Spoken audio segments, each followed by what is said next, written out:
Hello and welcome. You're watching our English news program on Somaliland National Television with me, Waris Mohammed. These are the stories making headlines. President of Somaliland holds meeting with high-profile U.S. delegation. Parliamentarians debate internal security at the House of Elders. 6 former Guantanamo inmates arrive in Uruguay. President of Somaliland Ahmed Mohamed Mahmoud Silani held a meeting with high-profile U.S. delegation led by the U.S. ambassador to Kenya. The delegation held meeting with the President at the Presidential Palace. The meeting had in attendance several government officials and top-ranking U.S. officials. Minister of Foreign Affairs Mohammed bin Yunus held a joint press conference alongside the U.S. ambassador to Kenya. Minister Mohammed bin Yunus stated that the visit of the U.S. delegation relates to bilateral cooperation between the two nations, as well as the historic ties between Somaliland and the United States government.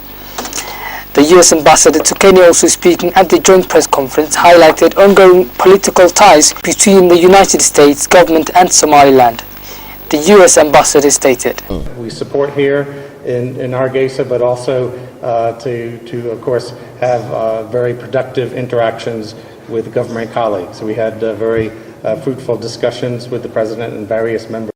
He pledged that the U.S. will further cooperation between the United States government and Somaliland on several forefronts, and expressed hope of continued peace and progress for Somaliland. Other U.S. officials at the meeting included representatives of the U.S. International Development Agency, the USAID, and other diplomats. The deputy head of the USAID also spoke at the event, speaking regarding the substantial progress Somaliland has done and embraced the role the current government played in ensuring strengthened diplomatic ties with the world. USAID has been in Somaliland for quite some time, and what we discussed today was USAID's continued commitment to remain in Somaliland and to grow our development relationship. Vice President of Somaliland Abdurrahman Ismail Sayli'i cut the ribbon of a new building for the Ministry of Education.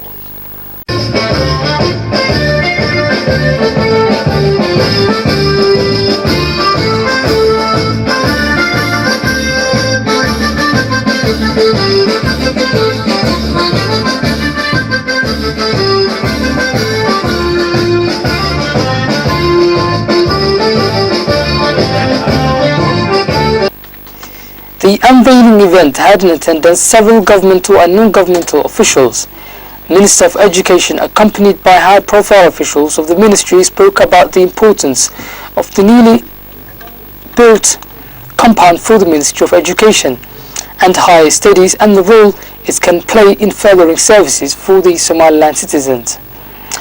The construction of the compound was funded and implemented by the USAID.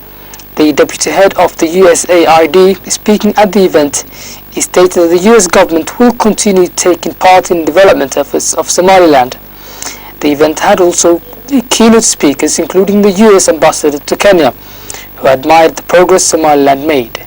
The Vice President of Somaliland, Abdullah Ismail Sayli'i, unveiled the building, and he stated that the Ministry of Education and Higher Studies made significant achievements on a number of important forefronts to provide necessary education to the Somaliland students.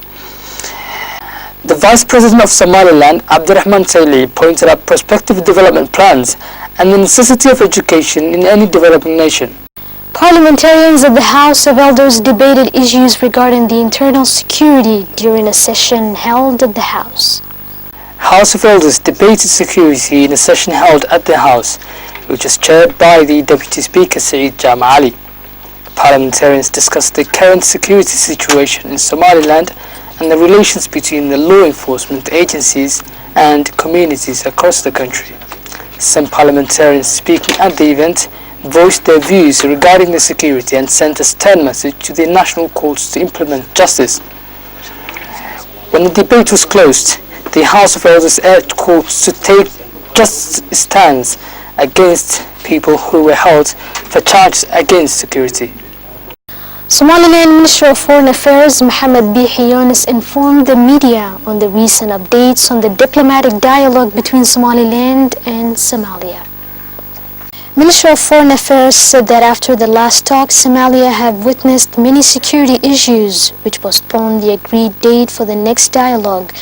However, both nations decided to resume the talks and have set the date to be on the 15th of January next year. The minister reiterated that on the last meeting, both sides agreed to bring the two aviation ministers together in a meeting, which will also be attended by the technical teams appointed, and to discuss the aviation affairs between the two nations, Somaliland and Somalia. Minister Mohammed Bihi Yunus eventually spoke about violations of the disagreement made by Somalia's government, but Somaliland's government pledges to resolve that on the upcoming meeting. Vice Minister of Foreign Affairs attended a ceremonial event held for the Ethiopian citizens residing in Somaliland, held in the capital city. The event had in attendance the Ethiopian ambassador in Somaliland, who provided a keynote speech on the long history shared between the two countries, Somaliland and Ethiopia. He, on the other side, pointed out on the multicultures in Ethiopia and the people with different languages who succeeded to live in harmony and focus on developing their land. Vice Minister of Foreign Affairs for Somaliland, after congratulating all Ethiopians on this important day, spoke about the diplomatic ties between Somaliland and Ethiopia and the continuous efforts between both nations to strengthen collaboration. In conclusion, attendees discussed ways of developing the relations between the two countries economically and culturally. Residents of Ahmed Darah district expressed their admiration to the achievements of the current government of Somaliland and urged opposition parties to maintain security.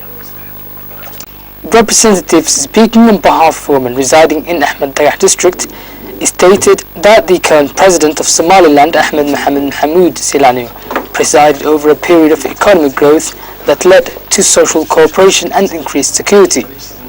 The women representatives of Ahmed Darah district highlighted the necessity of paying heed to the ongoing developmental initiatives which are being undertaken by the current government.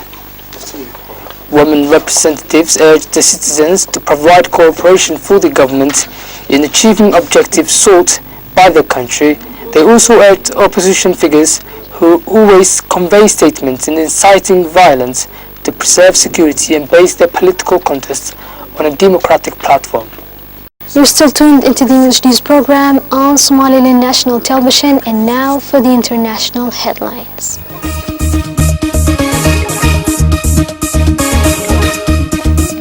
6 former Guantanamo Bay prisoners are currently undergoing medical checks after being flown to Uruguay for resettlement. The 4 Syrians, a Tunisian and a Palestinian, had been detained as suspected militants with ties to Al-Qaeda since 2002, but were never charged. Uruguay says it's taken the men as refugees on humanitarian grounds. Uruguay's president has called the prison a disgrace. He also said it's not a prison, that's a kidnapping place, because a prison implies a reference to a legal system with the presence of an attorney with a decision taken by a judge, a minimal reference to any judicial point of view. There is nothing of this. Guantanamo was opened by U.S. President George W. Bush after the September 11, 2001 attacks on the United States to house terrorism suspects rounded up overseas. Most of the detainees have been held for a decade or more without being charged or tried. There are currently 136 inmates at Guantanamo. President Barack Obama promised to close the prison when he took office nearly 6 years ago, but has faced obstacles including finding countries to accept the detainees and objections from Congress.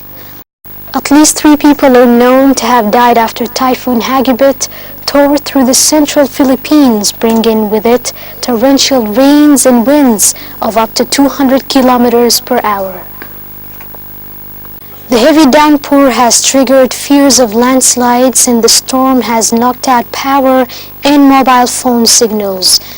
Last year, Typhoon Haiyan caused widespread death and destruction in the Philippines, but this time round the government, backed by 120,000-strong military, appears better prepared.